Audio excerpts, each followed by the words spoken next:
नमस्कार, न्यूज 24 देख रहे हैं आप। मैं हूं आशुकेश तिवारी, मेरे साथ है प्रभाकर मिश्रा और आज हम बात करने वाले हैं चुनाव आयोग, इलेक्शन कमीशन या फिर ईसी, जो बोलना है बोल लीजिए। इलेक्शन कमीशन काफी ज्यादा चर्चाओं में है। चर्चाओं में अच्छी वजह से नहीं है, बुरी वजहों से है। बोला जा रहा है कि इलेक्शन कमीशन पक्षपात कर रहा है। बोला जा रहा है कि इलेक्शन कमीशन बीजेपी का फेवर कर रहा है। क्यों? आपने हाल ही में प्रधानमंत्री नरेंद्र मोदी के बयान को सुना होगा। वो चाहे मुसलमानों को लेके हो, चाहे मंदिर को लेके हो, चाहे बाकी चीजों को लेके हो।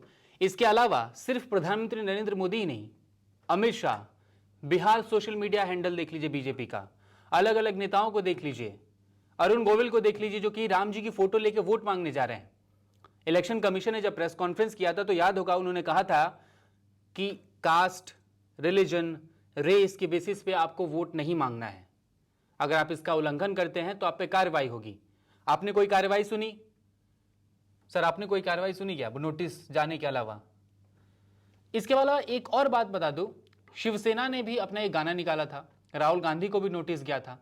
शिवसेना ने गाना निकाला, उसमें एक जगह पे जय भवानी शब्द आया, उस गाने पे नोटिस भेजा गया और उस गाने को इस्तेमाल नहीं कर सकते। इतना क्विक एक्शन। रणदीप सुरजेवाला पे भी क्विक एक्शन हुआ था, लेकिन उन्होंने गलत बयान दिया था हेमा मालिनी को लेकर, लेकिन फिर भी प्रधानमंत्री नरेंद्र मोदी पे कोई एक्शन क्यों नहीं? 20,000 लोगों ने चिट्ठियां लिखी हैं सर। ये जो इलेक्शन कमीशन का जो स्टांस है, सिर्फ अभी नहीं, हमने 2019 के इलेक्शन में भी देखा था जब पीएम ने बोला था कि कपड़ों से पहचाना जा सकता है कि दंगा करने वाले कौन है। देखो, हमेशा से, अब से नहीं, अभी से नहीं, केंद्रीय चुनाव आयोग के बारे में हमेशा से ये आरोप लगते रहे हैं कि सत्ताधारी पार्टी के खिलाफ जब कोई शिकायत होती है तो आयोग उतना प्रॉम्प्ट एक्शन नहीं लेता है, उस शिकायतों पर संज्ञान नहीं लेता है जितना ऑपोजिशन के मामले में होता लेता है। जी, आपने जो जो बातें गिनाई हैं, आपके दर्शक, हमारे दर्शक जो हैं, उन्हें भी पता है कि क्या आपत्तिजनक है, वो कौन बयान है, वो कौन सी बातें हैं जो आदर्श आचार संहिता, मॉडल कोड ऑफ कंडक्ट के खिलाफ हैं, का उल्लंघन होता है। तो एक तो ये कि क्यों इंतजार करना चुनाव आयोग को? आपके पास इतने ऑब्जर्वर्स हैं, आपको खुद देखना है ना। आप देखिए, आपको नोटिस, आपको शिकायत का इंतजार नहीं करना होगा। आप इसके लिए इंतजार मत कीजिए कि 20,000 लोग लिखेंगे। लोगों की भावनाएं अगर किसी के बयान से आहत हो रही हैं तो जो चुनाव आयोग में बैठे हुए लोग हैं, आप चुनाव आयोग के पास जब चुनाव का अनाउंसमेंट हो जाता है उसके बाद से आप देखते हैं कि पूरी मशीनरी, जो चुनाव आयोग की मशीनरी का एक्सपेंशन हो जाता है, हर डिपार्टमेंट के लोग जुड़ जाते हैं। तो ऑब्जर्वेशन शुरू हो जाता है। जो ऑब्जर्वर्स होते हैं, वो चाहे वो चुनावी खर्चे का मसला हो, चाहे जो भी मसला होता है जी, जब सब शुरू हो जाता है, तो मुझे लगता है कि इसके लिए चुनाव आयोग को खास तौर पर जो प्रॉम्प्ट एक्शन लेना चाहिए, सुमोटो एक्शन लेना चाहिए, वो कि कौन नेता किस तरह की बात करता है। क्योंकि दुनिया, हम भाग्यशाली हैं और यह कहा जाता है कि हम दुनिया के सबसे पुराने और सबसे बड़े डेमोक्रेटिक कंट्री हैं, यही कहा जाता है भारत जी। और वहां पर जहां पर चुनाव को हम एक उत्सव, एज अ फेस्टिवल मानते हैं, लोकतांत्रिक पर्व त्योहार माना जाता है जी। और उसमें अगर वो त्योहार ही आप लोगों में, जाति में, समाज में विभेदन का जरिया बने, तो मुझे लगता है कि इसके लिए सबको सोचना होगा।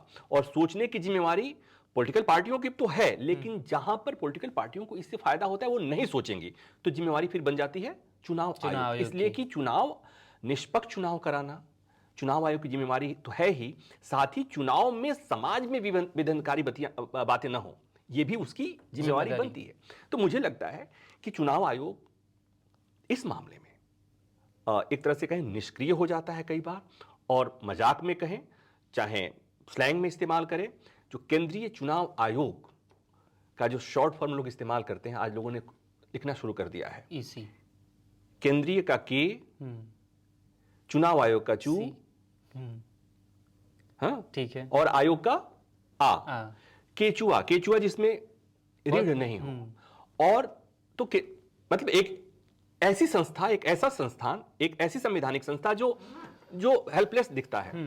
हालांकि चुनाव आयोग, जो संवैधानिक व्यवस्था भी अगर देखा जाए तो एक लंबे समय से यह बहस रही कि चुनाव आयोग के ऊपर जितनी जिम्मेवारी है, जितनी महत्वपूर्ण भूमिका है उसकी, देश की चुनाव में, लोकतांत्रिक व्यवस्था में उतनी शक्तियां चुनाव आयोग के पास नहीं है। ऐसा समय समय पर चुनाव आयोग की तरफ से बातें कही जाती हैं। आप तमाम चुनाव आयुक्तों से जब कुर्सी छोड़ देते हैं तो इस तरह की बातें वो कहते हैं। कुर्सी पर रहते हैं तब तक कोई दिक्कत नहीं रहती है, कुर्सी पर से हटते हैं तो कभी कभी इस तरह के बयान आते हैं।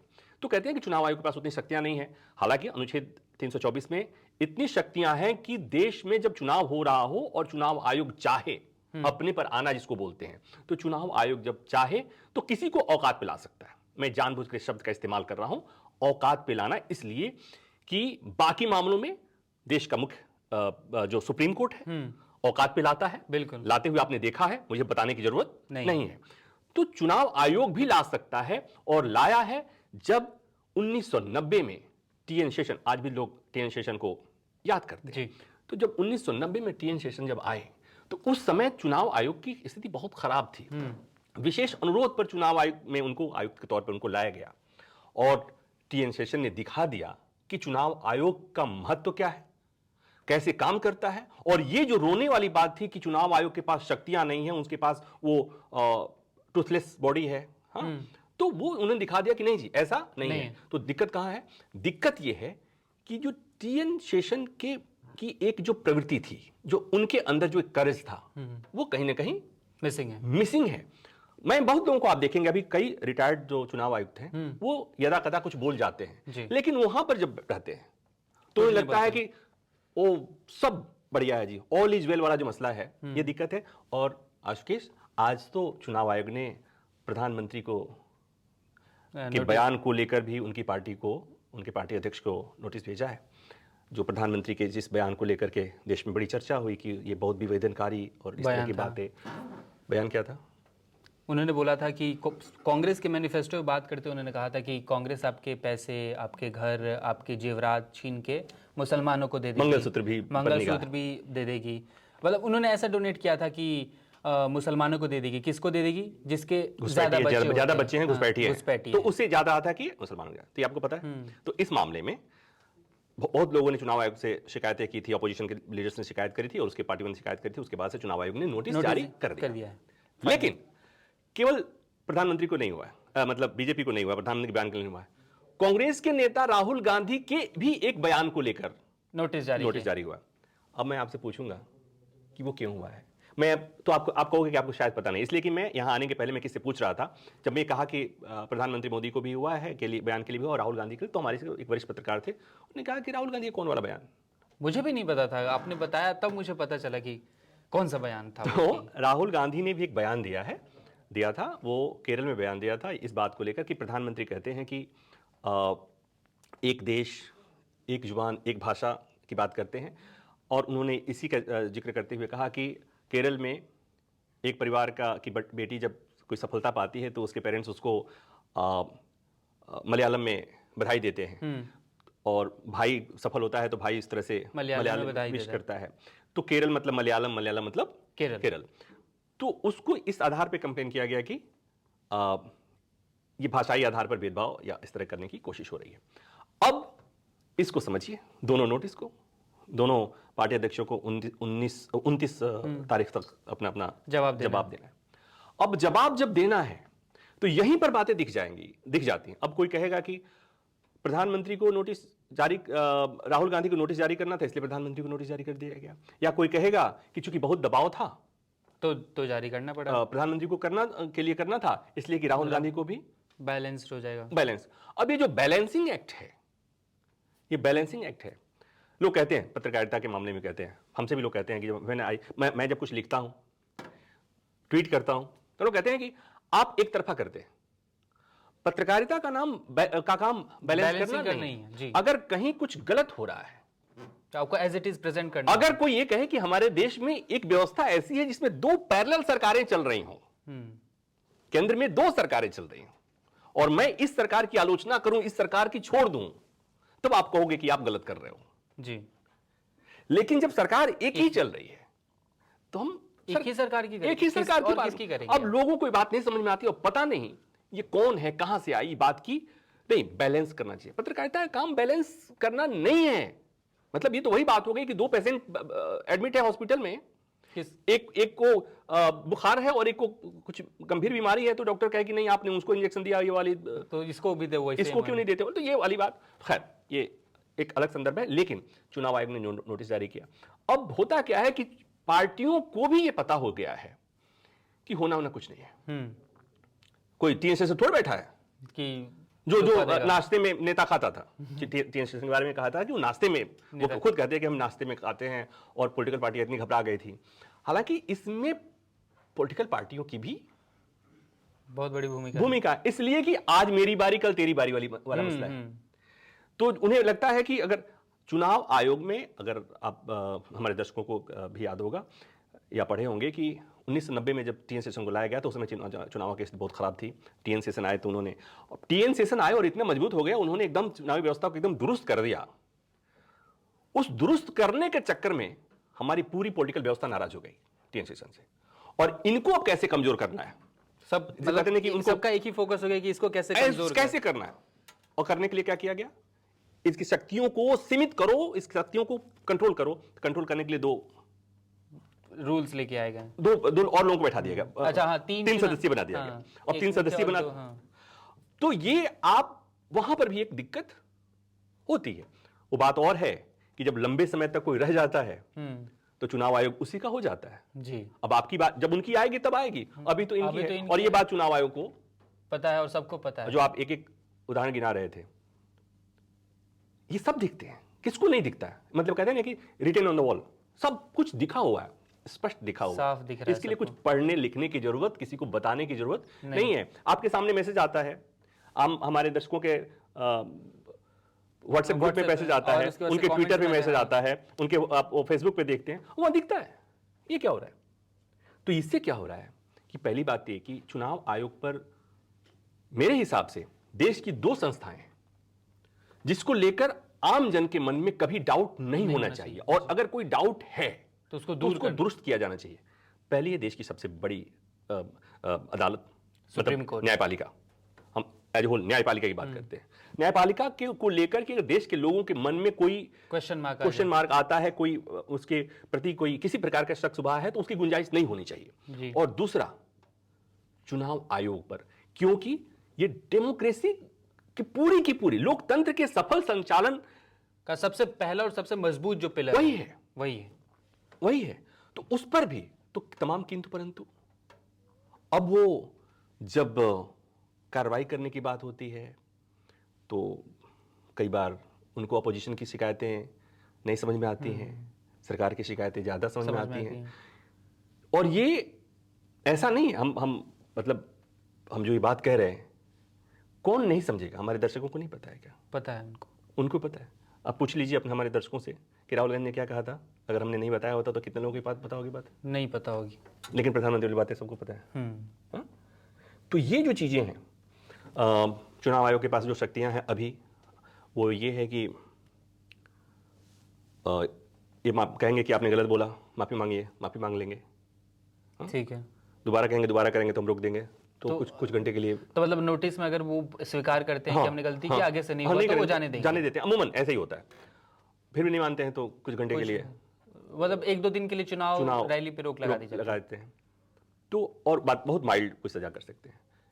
लेकिन किसी स्टार कैंपेन, अब सोच के देखिए, किसी पार्टी अध्यक्ष को, किसी स्टार कैंपेनर को जिसका पूरी पार्टी का वजूद टिका हुआ हो, जो फेस हो 2024 लोकसभा चुनाव का, प्रधानमंत्री उसको कुछ घंटे के लिए रोक दो, कितना बड़ा इंपैक्ट हो जाएगा। बहुत बड़ा। तो ये छोटा मोटा मतलब, लेकिन सर ये भी होगा ना कि कितना क्रेडिबिलिटी बढ़ाएगा। चलिए ठीक है, आप पे है सवाल उठ रहे हैं, हमने इतनी सारी चीजों बात कर ली, एक दिन के लिए अगर आप रोक देते तो मतलब सबका मुंह बंद ही हो जाता ना कि चलो ठीक है। नहीं, लेकिन नहीं, इसके लिए चुनाव आयोग को, हमारे चुनाव आयुक्तों को इसके लिए संतुष्ट होना पड़ेगा।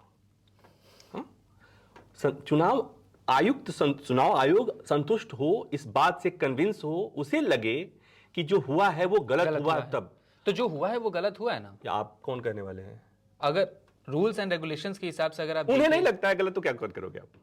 अच्छा मतलब ठीक है, उन्हें नहीं लगता है, लेकिन आपको क्या लगता है? किसको? आपको क्या मेरे लगने और आपके लगने से क्या होता है? मतलब लगता है कि नहीं लगता है गलत हुआ है? अगर रूल्स, मतलब अगर मैं जैसे कि बिहार का एग्जांपल ले लेते हैं, बिहार में फर्स्ट फेज के वोट से पहले वहाँ पे सोशल मीडिया पेज से ये पोस्ट किया गया कि जब वोट डालने जाए तो राम मंदिर को याद रखें। मैंने ही खबर बनाई थी कि इलेक्शन कमीशन ने बिहार के लिए कमेटी बनाई है, उस कमेटी में बिहार पुलिस को भी लिया है, साइबर सेल एक्सपर्ट्स को लिया गया है, इंजीनियर्स को लिया गया है, और उसमें बाकायदा बोला गया कि जो मेजर पार्टीज है बिहार की, आरजेडी, जेडीयू, बीजेपी, उनके सोशल मीडिया को हम मॉनिटर करेंगे, उस पर क्या अपलोड हो रहा है उसे मॉनिटर करेंगे, और कुछ ऐसा अपलोड करना है जो कि नहीं जाना चाहिए उसके लिए परमिशन लेना होगा। तो यानी वो अपलोड हुआ, अगर वो राम मंदिर के बिहाफ पे बोल रहे हैं कि आप वोट डालने जाइएगा और खुद आदर्श आचार संहिता के अनुसार आप धर्म, जाति, कास्ट, रेस के अनुसार वोट नहीं मांग सकते, तो वो गलत है। आपने वोट मांगा तो वो गलत है ना। तो यही तो मैं पूछ रहा था। बात तो आ गई ना, आपको लगा कि गलत है, मुझे लग सकता है कि गलत है, चुनाव आयुक्तों को ऐसा भी लग सकता है कि तो इसमें क्या गलत है, मंदिर बना तो उन्होंने मांग लिया वोट। वहां पर श्री राम की मूर्ति की स्थापना हुई, सूर्य अभिषेक हुआ, उन्होंने मांग लिया। अब लेकिन दिक्कत क्या होगी कि जब कुछ इसी तरह का